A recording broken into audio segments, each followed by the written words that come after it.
Six years. Kung sa batang pinanganak, nagsasalita na yun ngayon. Nag-aaral siguro. 6 years? Dami na rin nangyari, ano?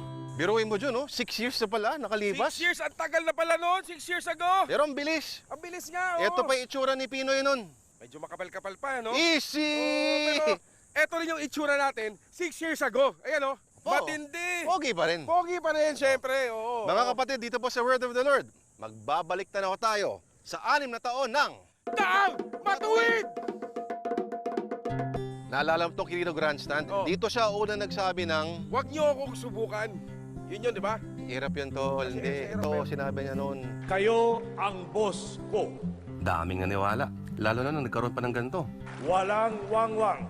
Pero John, dito rin nangyari yun, ha? Galing sa taas yung putok. Sunod-sunod na putok. Wala.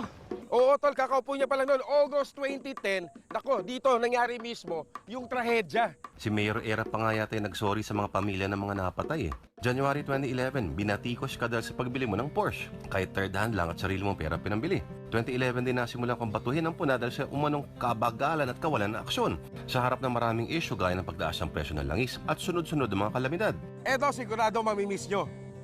Noy-noying!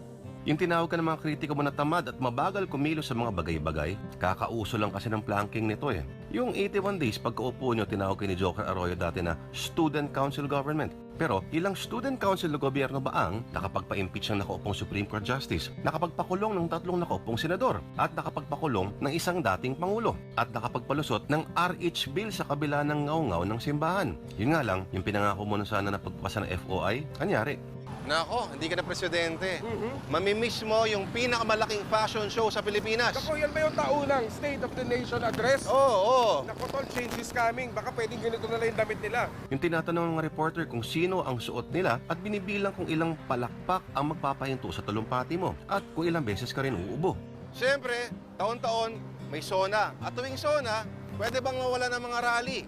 Siyempre, mamimiss mo yung taon-taon na sinusunog ng mga aktivista yung effigy mo dito sa Commonwealth.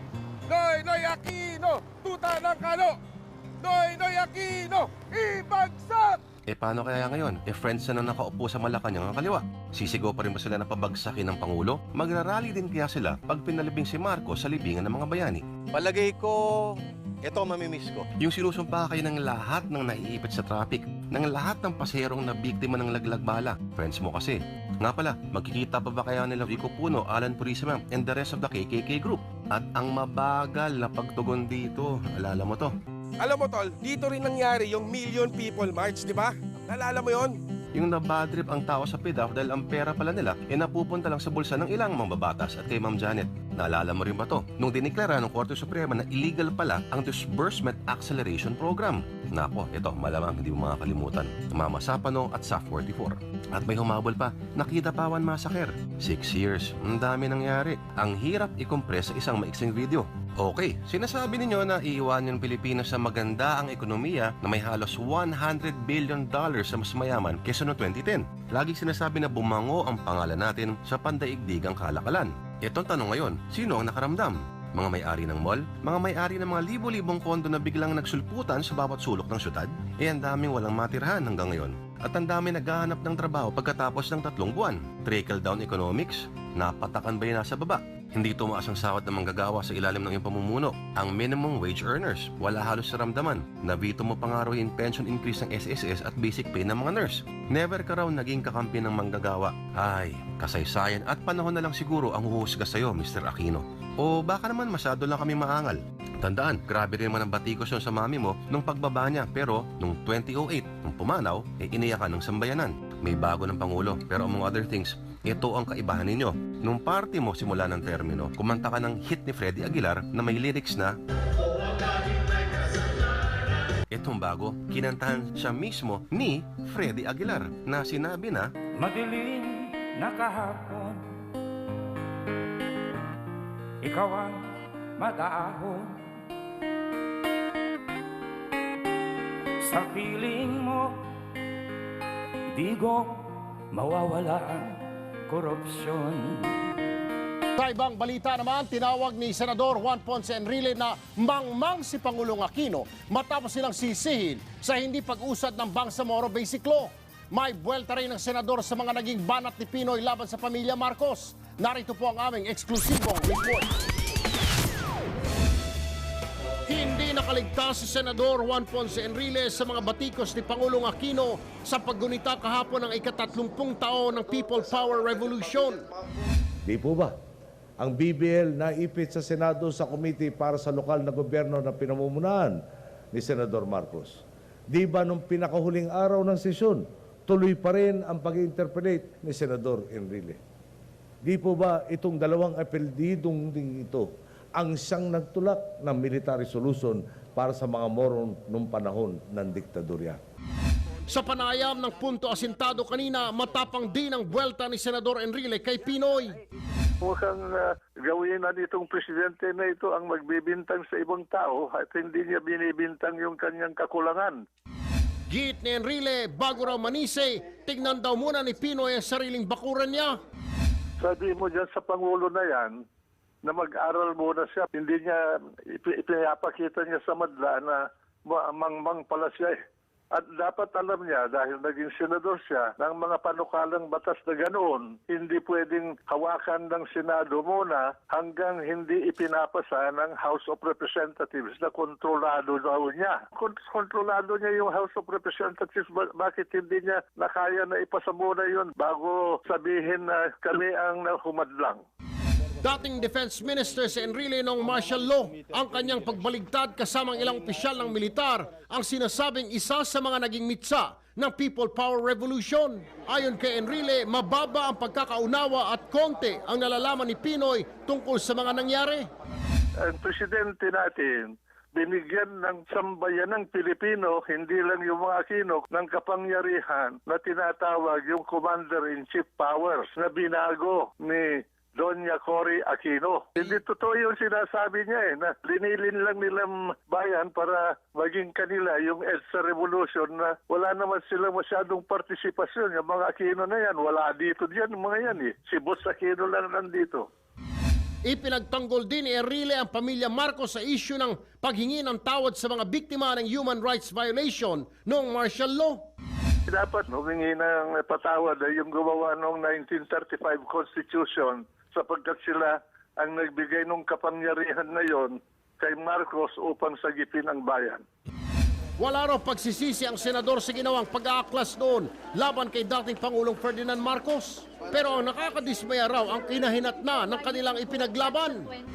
Tama yung ginawa namin. Pero yung naging resulta, yung mga humawak ng kapangyarihan, hindi nila nalalaman ang layunin ng EDSA Revolution na yon, yung sigaw ng bayan. Yung ginawa namin na sigaw ay naging palpak. Hanggang ngayon, nagdudusa ang bayan dahil sa humawak ng kapangyarihan. Sa isang pahayag, iginit ni Presidential Communications Secretary Sonny Coloma na ang mga record sa Senado ang naging batayan ni Pinoy sa kanyang pahayag laban kina Senador Enrile at Marcos kaugnay ng BBL. Hi Maharlikans mula Luzon, Visayas, Mindanao at Sabah at sa lahat po ng mga Filipino and OFW all over the world. Mabuhay po kayong lahat. Ngayon po tunghayan po natin ang pagkending-kending sa Malacanang nitong dating inutil na presidenteng walang iba kundi si Curimao B.S. Aquino. Kung saan po ay dumalo po siya o nakasama po siya sa National Security Council meeting sa Malacanang kahapon, July 27, 2016. At nandoon din po ang mga dating presidente na sina President Ramos, President Estrada at President Gloria Macapagal Arroyo at syempre ang ating butihing Presidenteng Duterte. So panoorin po natin yung video kung paano po isinalarawan ng dating inutil na presidente na kahit kailan ay puro po siya hinanakit at galit puot sa kanyang puso kung may puso po siyang tinatawag na puso. So dyan po sa video na ito ay makikita po natin. Panoorin po muna natin.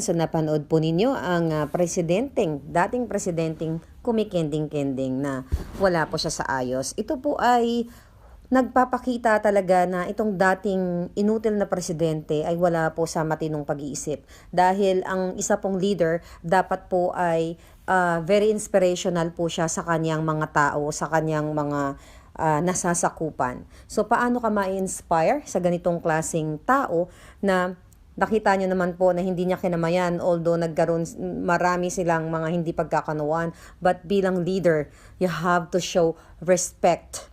Okay? Kahit na kung ano man ang pinagdaanan ninyo, ipakita mo sa buong mundo dahil nakita po ng buong mundo kung gaano ka gunggong ang pag-iisip nitong dating presidente. Wala rin po siyang passion. Okay? Wala ka pong makikitang feelings sa taong ito. Okay? Dahil lagi pong nakangisi. Okay? Para pong laging high. So, walang integridad. Okay? Wala din po siyang innovation na tinatawag. Ano ba yung innovation? Hindi po lumago ang kanyang kaisipan. Hindi po siya nag-evolve. Dahil po parang hanggang ngayon, utak sanggol pa rin po itong taong ito. So again, nakakahiya. Although mabuti naman at nawala na po siya dyan sa Malacanang at hindi na po siya nasa pwesto ngayon, but definitely nandiyan pa rin po siya, nasa likod pa rin yan ng mga karumal-dumal, especially dito sa nakaraang dayaan